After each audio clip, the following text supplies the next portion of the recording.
काल नागपंचमीचा दिवस होता आणि सकाळी सकाळी नागनरसोबाचा असा फोटो लावून नागदेवताची व्यवस्थित अशी पूजा मांडून त्याची पूजा करून घेतली आणि त्यानंतर दुपारच्या टायमिंगला देवाला नैवेद्य दाखवून आम्ही आमच्या कुलदैवताकडे गेलो.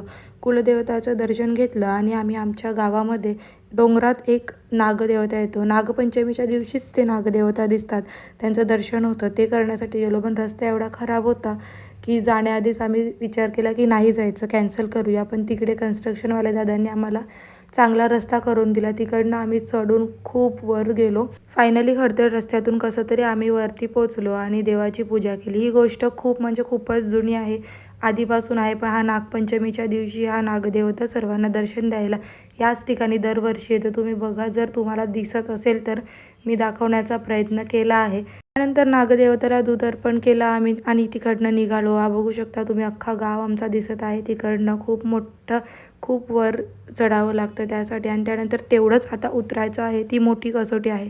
कसेबसे उतरलो आणि घरी यायला निघालो. कसा वाटला व्हिडिओ कमेंट करून नक्की